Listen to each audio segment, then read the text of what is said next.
Tom Cruise is rumored to be circling Quentin Tarantino's final film, Lord of the Rings: The War of the Rohirrim, released a poster, and A Quiet Place Day 1 dropped its first trailer. Let's get into this week's movie news.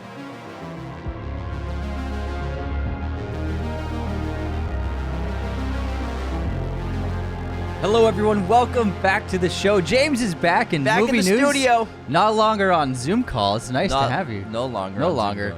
And we have a ton of movie news to get into this week. There are a ton of casting announcements, We're stories. going to be here for like 3 hours, man. It might be 4 hours, as well as some drama about the Acme versus Coyote Warner Brothers film that was deleted. We'll get into that in a little bit. They just scratched the thing. They deleted it from their Took servers. it from the hard drives. But first, let's get into the box office, and it is so far the lowest performing box office weekend of 2024. There's a bunch of most of these movies have been out already for weeks, and then for new releases there have been a few. So in first place is Argyle. Its second weekend was $6 million.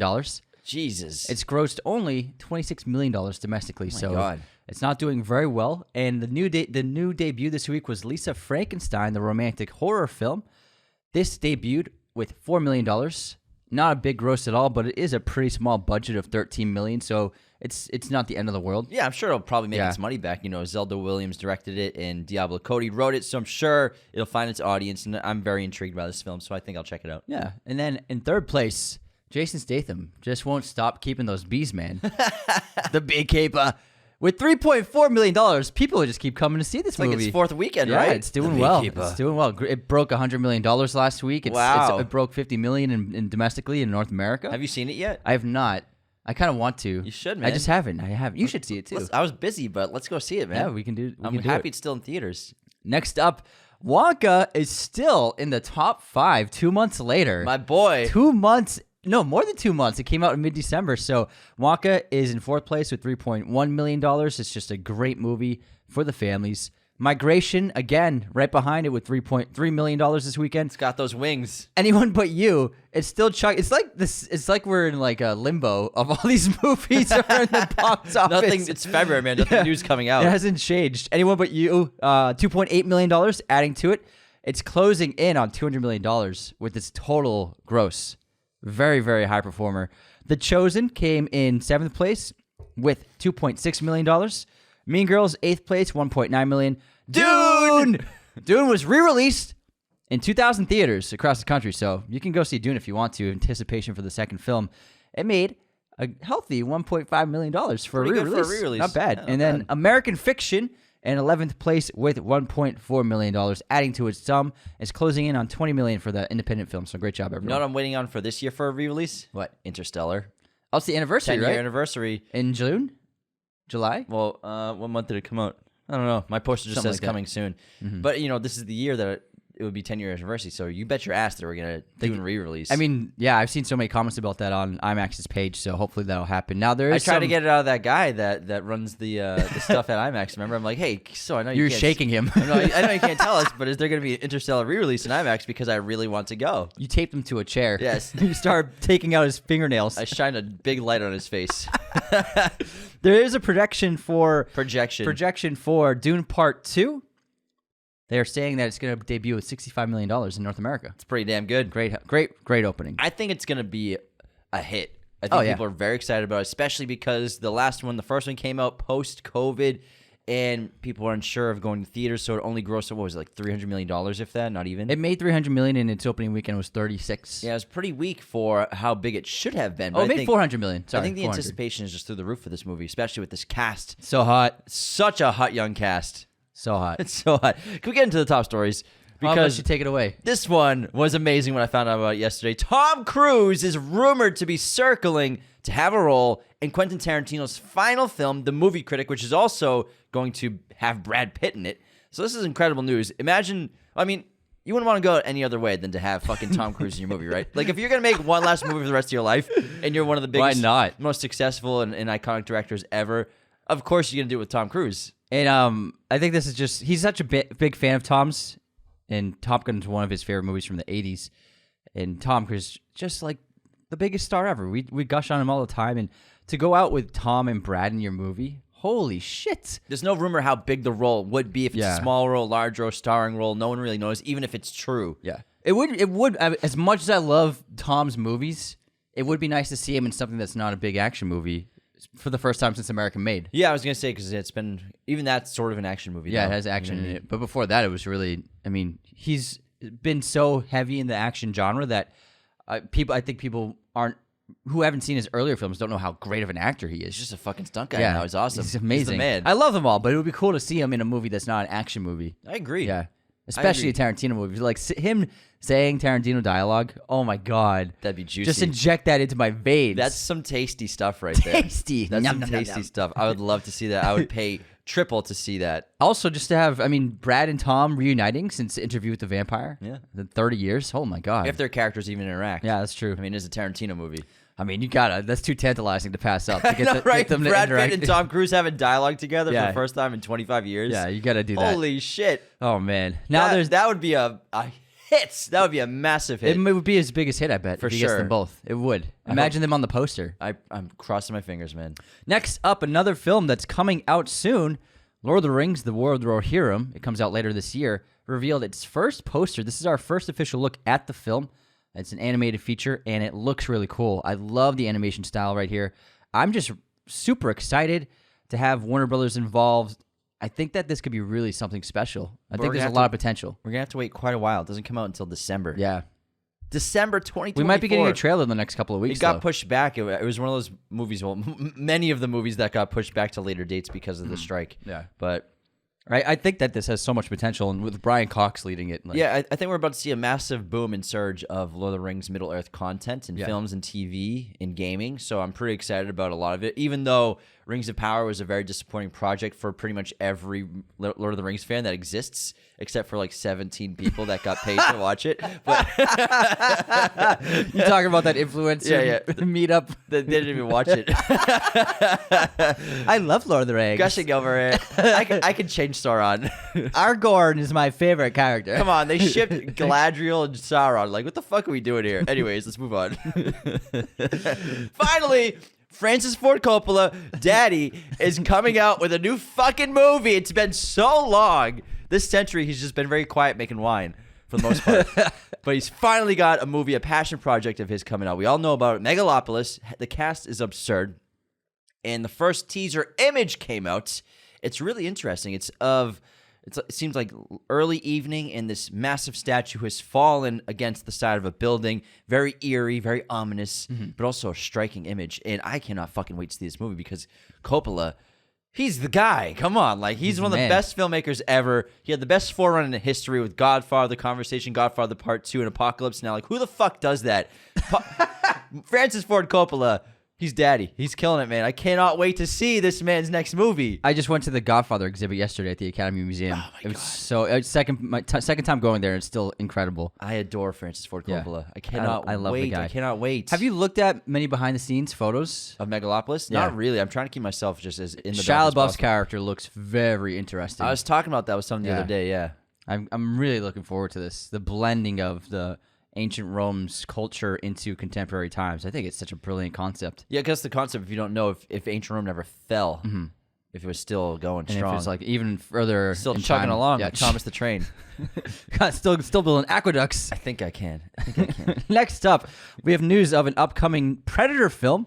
Dan Trachtenberg, who directed Prey for Hulu, will continue his journey with the Predator franchise. After Prey's story, the filmmaker will now direct Badlands, the next installment in this new series for 20th Century Studios. Trachtenberg is also developing different projects set in the world of the franchise for the company. Wait, so Badlands is the name of the new Predator movie? Yeah, like how What? how he changed it, Predator to Prey, and now it's Badlands. So he's basically overseeing. He'll be directing and overseeing a new franchise of films in the Predator universe. But isn't Badlands the name of that game Yeah. that Eli Roth's making a movie about? I believe so. Yeah. Yeah, I that's believe why so. that confused me for a second. Yeah. Well, consider yourself confused. That's not It's great. perplexing. That's not great IP marketing right there. Yeah. There's very few details are known about Badlands, but what's been revealed is the movie will feature a female lead, and it will take place in the distant future. So, future Predator movies, essentially. So Dan Trachtenberg, they're happy with what he did with Prey, so he's overseeing this new this new rejuvenation of the franchise. Well, it must take. I wonder if it takes place in America, in sort of the Midwest, is like the Badlands. Yeah, what is that? What Badlands are? I'm pretty sure that's the area. Hold on, let me double Well, I mean, check. it's the Terrence Malick film, Badlands. That's the- I mean, that's no, what I I'm mean. sorry, not yeah, Terrence Malick, yeah. The Badlands. Yeah, maybe it's like a distant future in America. I think that's like the area of like the national park, Badlands National Park. I can't remember where that is. It's got to be in the Midwest somewhere. Someone can let us sounds know. right. Yeah. Someone let us know. But yeah, fucking, we love Predator. That's cool. Awesome news. Fantastic stuff. I hope they released it in theaters this time. Yeah, I mean, it was weird watching that was like one of the first feature film releases we saw on streaming only because of lockdown. It was weird. Yeah, I think Disney dropped the ball with that, releasing it on Hulu only because it was a cool movie, but if you watched it in a movie, it would have been a much better, in a theater, it would have been a much better cinematic experience, much more memorable. Yeah. And I feel like it would still be in my mind, but like the streaming releases only, I just forget about them really quickly. Yeah. Moving on to More Dune. more Dune news, baby. I'm not watching any clips. I'm not watching goddamn anything. Me either. Only the trailers I'll watch for sure because you can't avoid them in theaters. And they look awesome. But I did see a clip, but it was an IMAX, so that counts. And also, careful online. People are spoiling some stuff, apparently. Oh my, what is wrong with people? So obviously, a lot of people haven't read the book, but they're getting major plot points leaked. Mm-hmm. I'm sure that it's not from watching footage, but I'm sure people are just revealing plot points. Yeah. Which, That's happened in our comments a couple of times. Sucks, man. Yeah. It really does. Like when we got spoiled for Spider-Man, even though everyone knew what was going to happen, the three Spideys. But so Dune Part 2, there are a couple Imagine clips three out. Tobys. So the thing you saw, the extended the clip, that's been out. That's been released. Oh, has it? Yeah, so that's been released as well as a clip of Paul riding his first sandworm, which I will not watch until I'm in an IMAX theater with massive speakers and a screen bigger than my house.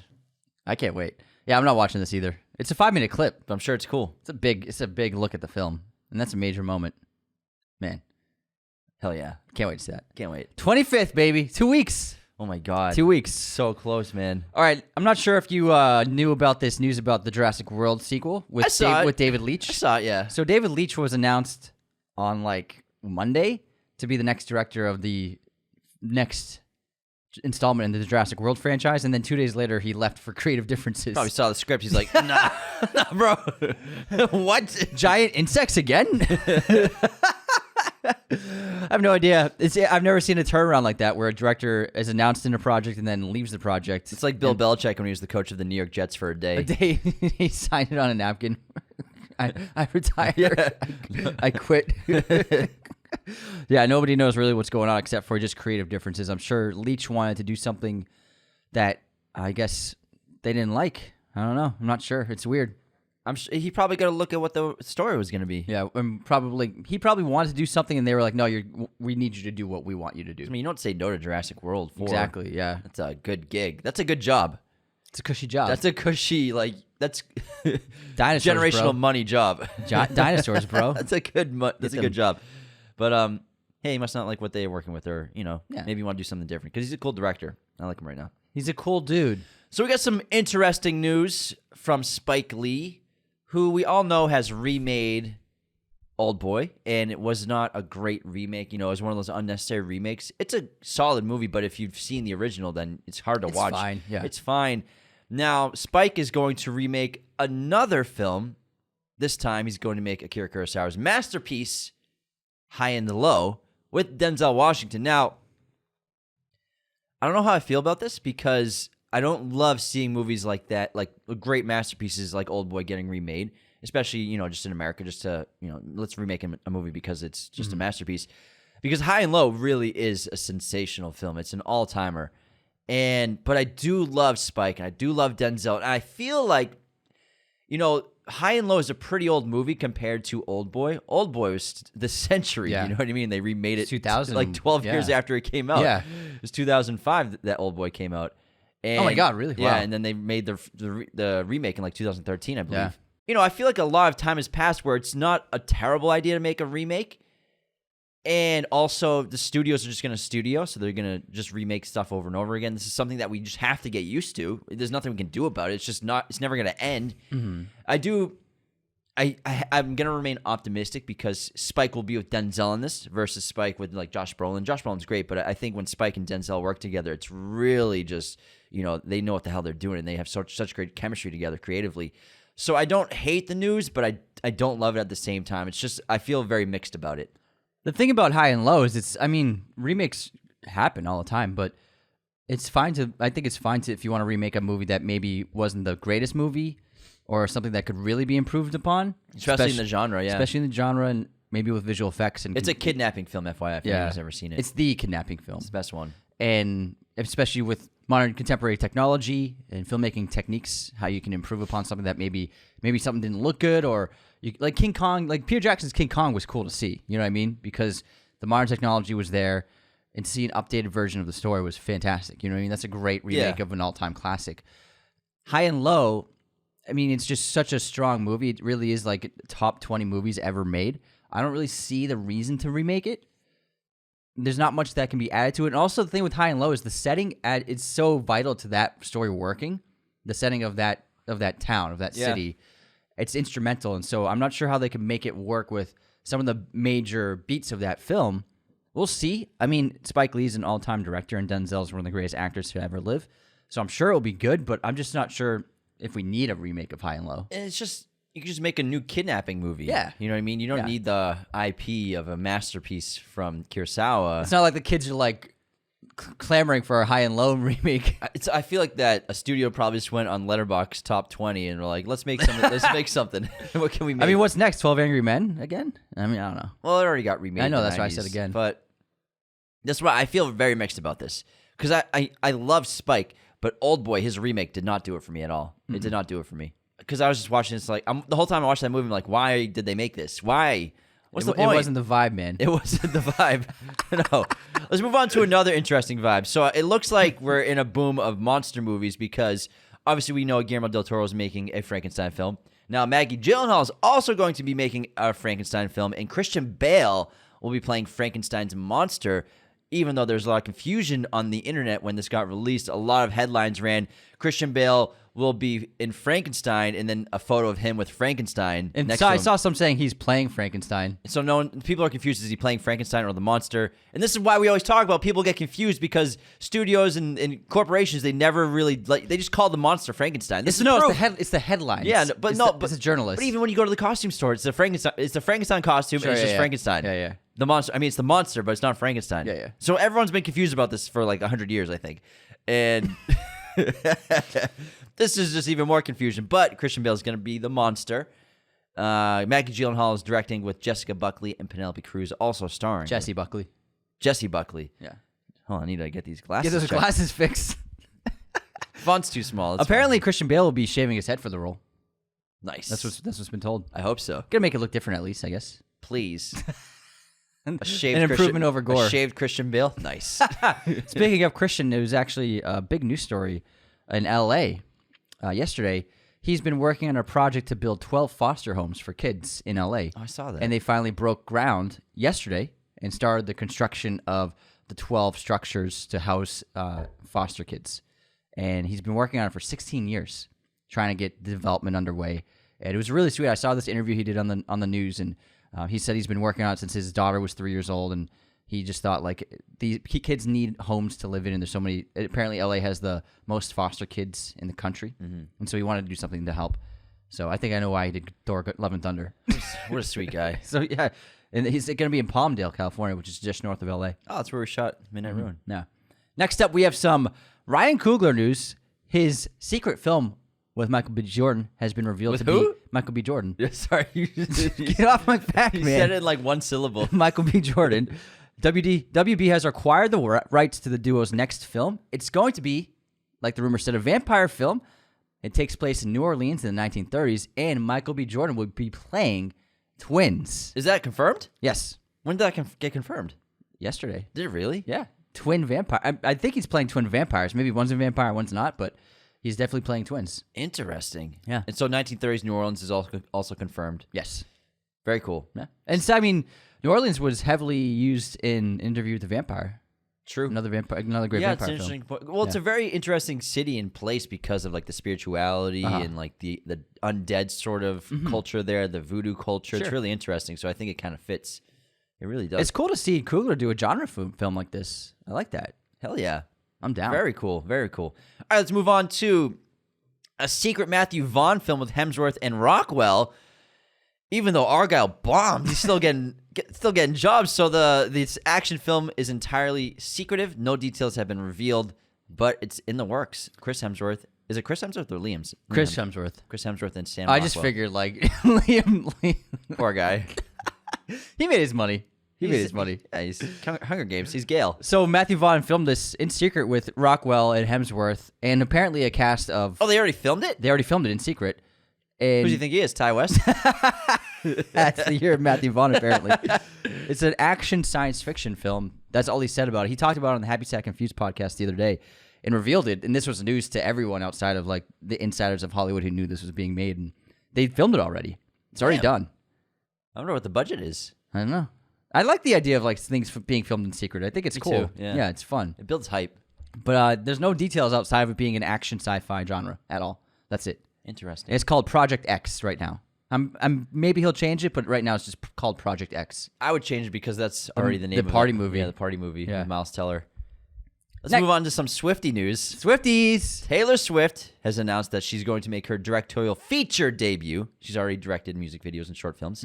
Her feature debut after her tour ends. So after she makes her 1.5 bill, she's going to make a movie.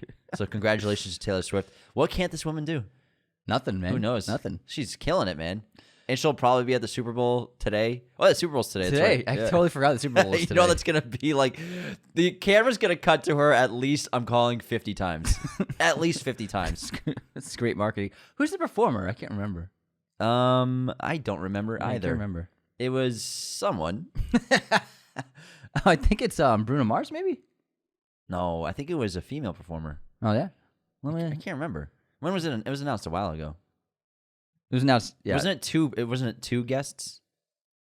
Look it up while I look up Yeah. this next one. So Aaron Taylor Johnson, next bit of news, will lead a heist squad in a new film from Hell or High Water director David Mackenzie called, I don't know yet. That's not the name of the title. Usher. Usher. Usher's not the name of the film. Usher's performing. Okay, Usher's performing in the Super Bowl.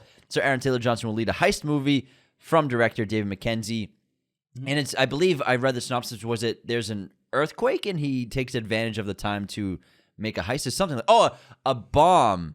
There's a bomb that doesn't go off somewhere, and he uses that as all the chaos as an opportunity to go rob something. Ooh, I like it. So it's like Army of the Dead, except no zombies. Sounds fun. And a bomb. It's like Hurricane Heist, but it's Yeah. bomb heist. So I believe it's a bomb that doesn't go off. Bomb heist. David Mackenzie's awesome. I loved Outlaw King. Yeah, Outlaw King's incredible movie. So is in Hell or High Water. So there was another movie that has been being made in secret from Disney.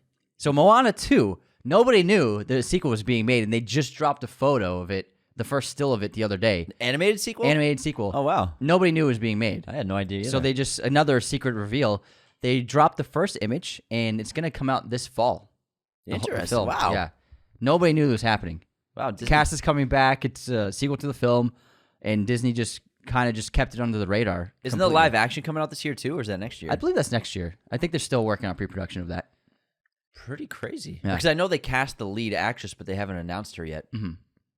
Interesting stuff. Yeah. But yeah, I mean, Moana 2, get ready for it this fall, out of nowhere, out of left field. All right, we got some Oscar news. The Academy Awards have announced a new category and Oscar for achievement and castings. The first year that the Oscars have introduced a new award since Best Animated Feature more than 2 decades ago. And the first one that won that, do you remember what it was?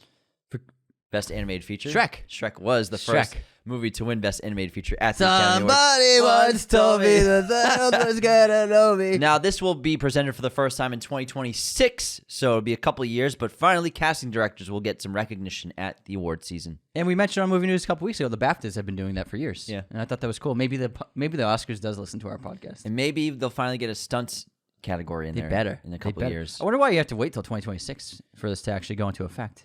Huh, who knows, man? Lots of logistics. Takes a while to things. build those statues. Yeah. You know how hard it is to write a script for the new category, man? Goodness. All right, let's get into the movie trailers. There were 4 pretty fun trailers. The biggest one by far is the third film in the Quiet Place franchise. I would describe this as pretty fun. I think it's fun. No, it's epic. It's Oh, sick. yeah. I think it's fun. It's like a good time. You're like, yeah. A Quiet Place Day 1 dropped its first trailer starring Lupita Nyong'o, Joseph Quinn, and Jaimin Hunsu, who's back back, baby. in action. Barely saw him in it, but he's awesome. Yeah, to see him. trailer looks fantastic. Visual effects look awesome. So this is basically A Quiet Place in the middle of New York City. It was a great trailer because they showed some clips from A Quiet Place Part 2 with Krasinski. They opened it, yeah. And then they cut to basically day one of how when the outbreak happened, and it's New York City, and just a rain of debris from space comes crashing down, and it looks epic, massive scale. You know, I love the first two because of how small they are in scope, especially the first one. But then they're just like, screw it, let's go big and bold as possible with this movie, and it looks really freaking awesome. It looks, because I feel like we haven't gotten an alien invasion movie in a while, a really good one. And this looks like it's going to quench that thirst that people have been having for it, I think. It looks like Lupita's playing a mute. It's possible. Yeah. She didn't speak in the trailer. Yeah, it seems like it. I wouldn't be surprised. And I mean, that's someone who could survive. I wouldn't say mute, though, because at the end of the trailer, looks like she's about to scream in fear, but Jaimon comes and covers her mouth. So true, yeah. Maybe not mute. Just Yeah. she Maybe she's also deaf. Maybe. Who knows? Yeah. Or maybe she just doesn't have, or maybe she, I don't know. But she didn't speak in the trailer. Mm-mm. I don't think many people spoke in the trailer except Only for Jaimon. Jaimon, yeah. But Joseph Quinn, it was interesting to see him in a suit. Yeah. His suit and a tie. I was like, Dressed like a teenager. yeah, it's pretty interesting. I think this is a great smart move for Joseph Quinn coming off Stranger Things to Me be too. like, he probably had his pick of a lot of different movies, and studios were probably clamoring for him to be in something. And so I think A Quiet Place was a smart move. It's a strong franchise, and the director of this is the director of Pig. Oh, yeah, So that's this right. is his second film. Krasinski was like, I want you to take over. It looks really, really good. It does. It does. It looks terrifying. Next up, we have something that it's supposed to look terrifying, but I'm not sure. It's a Cuckoo trailer from Hunter Schafer and Dan Stevens. It's a little teaser. That's basically just Hunter Schafer standing in a room. She pulls out a switchblade, and then it cuts to like some monster. It's just 2 shots. It looks all right. I mean, we'll have to see a full trailer to get a real sense for it. But yeah, I love Dan Stevens, so we'll see. We'll see. We also got a trailer for a Knuckles TV series from Paramount Plus that's premiering on April 17th. I'm not going to lie, the CGI and animation looks pretty It great. looks good for a TV show, yeah. Surprisingly good for a TV show for like a quick turnaround, I'm guessing. But Sonic movies have been killing. So obviously they're creating a Sonic Paramount universe. loves Sonic Yeah, now. they've been doing really well at the Yeah. box office. So, I mean, kudos to them, Paramount. Idris returns. Yeah, Idris is Yeah. back. I'm all for it. You know, I love the Sonic movies, honestly. I really do, I love number 2, except for that goddamn wedding scene. It was just so boring. It's just like, what are we doing? It's like 10 minutes of this wedding. But I really enjoyed the Sonic movies, not going to lie. Yeah, And then the third one's in development with Jim Carrey coming back. It looks cute. It looks really cute. And our final trailer was Club Zero, starring Mia Wasikowska. This will premiere upcoming in March. It's a dark comedy. It's about like this woman who joins a boarding school and creates like a cult-like atmosphere with the female students, and she gets them to basically stop eating and starving themselves. Looks pretty interesting, like a strange dark comedy. It's a really tantalizing trailer. Not really sure what's going on there, but I love Mia Wasikowska. She's a great actor. So Club Zero, check that out trailer. So we got a couple of like cultish horror movies coming out. This and Long Legs. Cults are so hot right now. They've been kind of stale for a while. No one's been making movies about cults lately. But I think cults are pretty sexy. It's pretty sexy stuff. Let's get into some more news before we wrap up on movie news. So, Celine Song has announced that she has a cast for her new rom-com from A24, follow-up to her Best Picture nominee, Past Lives. Pedro Pascal, who's in every movie, and Dakota Johnson are in talks to lead this rom-com from Celine Song. It's called Materialists. Materialists. A few details are out. It's about a matchmaker. That's all we know. Ah, It's interesting. about a matchmaker who starts dating a super wealthy man, I think is what the synopsis said. Interesting. Pedro's in But everything. But I like it, the billing of a rom-com. Yeah. Yeah. I like it. Yeah. All right, next up, another casting, which is just, I'm so excited to see these two on screen together. Margot Robbie and Colin Farrell are set to star in A Big, Bold, Beautiful Journey from After Yang director Kokonada. Sorry. Kogonada. Sorry. Kokonada. And the script is from Seth Rice, who wrote The Menu. It's scheduled to begin shooting this spring in California. Nobody knows much about the plot, but the little detail we do know is it's said to center on 2 strangers and the unlikely way that their paths align. What a great duo for a movie. I know, That's right? awesome. So in demand right now, both of them. Yeah, they really are. let's get going on some more news. So Bob Odenkirk has a new action movie going into development called Normal from director Ben Wheatley. The official synopsis reads, Normal follows Ulysses, who is thrust into the temporary role of the sheriff for a small sleepy town, Normal, after the previous one's untimely death. When the town's bank is robbed by an out-of-town couple, Ulysses arrives on the scene to find the town is hiding much more sinister, deep-sealed secrets under its surface, and everyone, from the bartender to the priest, is in on it. And now Ulysses, who's up till now focused only on running away from the demons of his past, must uncover the full extent of this criminal conspiracy. I'm assuming this is a Western based on the name Ulysses, and the town and the bartender and the priest, so I'm assuming it's a Western. Those are Western archetypes for sure. Ben Wheatley's an awesome director. It's like the Odenkirk's action trilogy. Nobody, Normal, what's the next one? Nothing? Well, the guy who wrote Nobody wrote this as well. Okay, that makes sense. So the next one will start with an N, I'm sure, as well. Yeah. Nobody, Normal. Nevertheless. Nudes. Nudes. All right, there's a bunch of drama about this Coyote vs. Acme film, which was made last year, and it failed to find distribution. Warner Brothers was trying to sell the film to every streamer and studio, and everyone was interested. However, Warner Brothers wanted $70 to $80 million for the picture, and nobody wanted to put out that much money to buy the rights to it. And so, since they couldn't sell the film, they didn't want to release it. Nobody knows why they don't want to release it.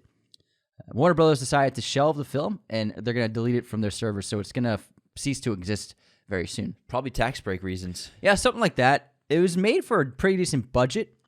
I think it was a cool idea. It's about a lawsuit, Coyote versus Acme, and it's a live action with animation, just like Roger Rabbit, and Coyote is the plaintiff of the court case. I thought it was a really fun idea. It's got a great cast. So he's suing Acme? Yeah, he's suing Acme. That's funny. And it's the guy who's Will Forte is his lawyer. And so the one still that was released, it's Will Forte. It's a courtroom with Will Forte and then Wile E. Coyote. That's pretty great. It looks cool. It's like a really cool concept. I don't know why nobody knows why they don't want to release it. Nobody's really sure. Maybe they think it's bad and they don't want it out there, but they tried to sell it off. Nobody wanted to pay for the price that they asked for. Well, it's clearly not bad if they're asking $75 million for it. Mm-hmm. They think it's worth something, but not worth enough to release. Not even on Max. I'm not sure why they don't want to release it anywhere. Pretty interesting. We're in a very interesting time where movie studios are just deleting films that they've made. It's strange that a film can just be erased. It's odd. Yeah, it's odd. But I mean, it's too bad. It seemed like a fun concept, and why not it had a just huge release it in comedic cast. Why not just release it in theaters? Why not just release it on Max? You make money off of it. I don't know. But apparently, they wanted that much money for the film, and every studio and streamer said we don't want to pay that much, and then Warner Brothers didn't even negotiate to change a lower price.